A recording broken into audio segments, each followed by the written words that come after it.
दोस्तों, आज मैं आपको सन 1800 के दौर में लेकर जाने वाला हूँ, जहाँ आप महसूस करेंगे कि हमारे पूर्वजों ने अपनी जिंदगी किस तरह से जी होगी, किस तरह वो उस दौर में अपने ऊपर आने वाली समस्याओं से तालमेल बिठाते रहे होंगे। तो आइए जानते हैं आज से 200 साल पहले का हमारा भारत कैसा था। शुरुआत करते हैं अंग्रेजों के भारत आने से। अंग्रेजों ने 16वीं शताब्दी में भारत में दस्तक दे दी थी। आपको यह जानकर हैरानी होगी कि तब शाहजहां आगरा में ताजमहल बना रहा था, तो वहीं दूसरी तरफ अंग्रेज भारत में पैर पसारने की कोशिश कर रहे थे।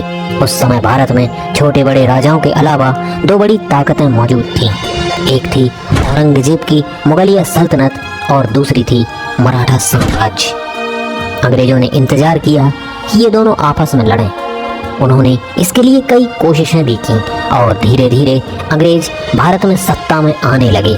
इसके लिए अंग्रेजों को कामयाब होने में 100 साल से भी ज़्यादा का समय लग गया था। और फिर ऐसा साल आया सन 1800 का।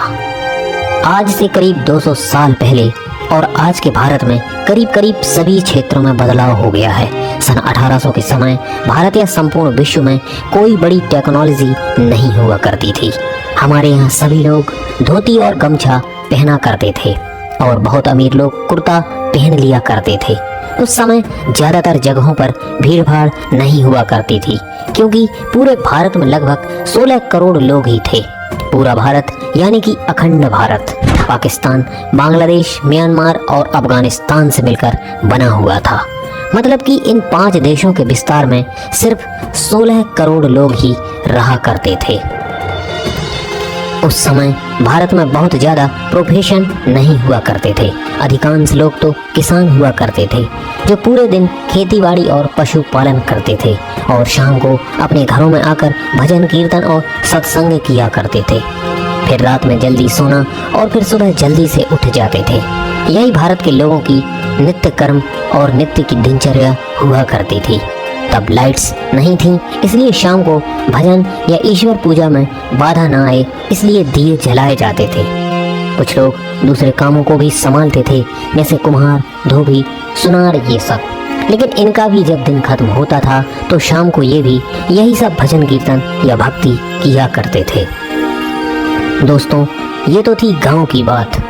और उस समय इतने गांव थे कि गांव ही भारत को रिप्रेजेंट किया करते थे। शहर बहुत कम हुआ करते थे। शहरों की बात करें तो ज़्यादातर लोग मिलों में मजदूरियां किया करते थे। उस समय लोगों का काम बहुत मेहनत का हुआ करता था, क्योंकि उस समय ना तो बिजली थी और ना ही आज जैसी कोई आधुनिक टेक्नोलॉजी। भारत में बिजली सन 1840 में आई, लेकिन भारत के गांव में बिजली पहुंचने में और कई साल लग गए।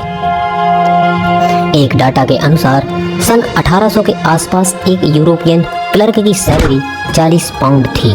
मतलब कि एक आम भारतीय का वेतन इससे 40 गुना कम। अब इससे आप अंदाजा लगा सकते हो कि भारतीय किसानों की क्या आय रही होगी। ऊपर से किसान बाढ़, सूखा और लगान की मार भी झेलते थे। उस समय अमीर तबक्का भी हुआ करता था। इसमें सब तो नहीं, लेकिन कुछ अमीर ज़्यादा हमेशा ही इस फिराक में रहते थे कि कैसे भी करके अंग्रेजों के साथ उनकी दोस्ती हो जाए। और कुछ अमीर अपनी सूझबूझ और स्किल के माध्यम से ठीक ठाक पैसा कमा लेते थे। आज के समय में बीमारियां आम हो गई हैं, लेकिन उस वक्त भी कई बीमारियां मौजूद थीं, जैसे कि कॉलेरा और प्लेग आम थे। इन बीमारियों की कोई दवा नहीं थी और इसके सामने लोग बेबस थे। और अधिकतर दिक्कत प्रेगनेंसी में होती थी और जानकारी के अभाव में प्रेगनेंसी के दौरान महिलाओं को अपनी जान से हाथ धोना पड़ता था और इसके कारण कई सारे बच्चों की भी जिंदगी खत्म हो जाती थी।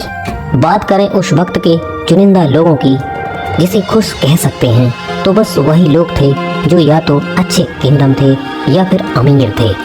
बाकी दबे कुचले लोग गरीबी और बदहाली के कारण ही बेबस थे। और बात करें उस वक्त के एजुकेशन की, तो 10% से भी कम पुरुष पढ़े लिखे थे और 1% से भी कम महिलाएं पढ़ी लिखी थीं। और इनमें से ज़्यादातर आंकड़ा शहरों का ही है। गांव में तो इससे भी बदतर हालात थे। हालांकि ऐसा नहीं था कि बिना पढ़े लोग स्किल्ड नहीं थे, वो स्किल्ड भी थे और अपने कई कामों में माहिर भी थे। लेकिन कम पढ़े लिखे होने के कारण लगान जैसी चीजों में डील नहीं कर सकते थे। भारत के लोग उस वक्त पैसों से चीजें खरीदने की बजाय एक्सचेंज व्यवहार मानते थे, जैसे एक मटके के बदले 2 किलो चावल या 5 किलो आटे के बदले 3 किलो दाल। ज्यादातर गाँव में ऐसे ही व्यवहार हुआ करता था। चीजों के बदले चीजें दी जाती थीं और ऐसे ही गाँव में सभी लोगों के पास सब कुछ पहुंच जाया करता था और इस तरह गांव से अनाज बाहर बेचने जाने की भी जरूरत नहीं पड़ती थी। तो दोस्तों, 18वीं शताब्दी का भारत कुछ ऐसा था। उस समय कुछ चीज़ें बहुत ही अच्छी थीं तो कुछ बहुत ही खराब, और ऐसा लगभग हर समय में होता है कि हर समय कुछ पॉजिटिव और कुछ नेगेटिव साथ ही पाए जाते हैं। दोस्तों, कैसा लगा आपको उस समय का भारत? कमेंट करके ज़रूर बताएं। आज के वीडियो में बस इतना ही। जय हिंद।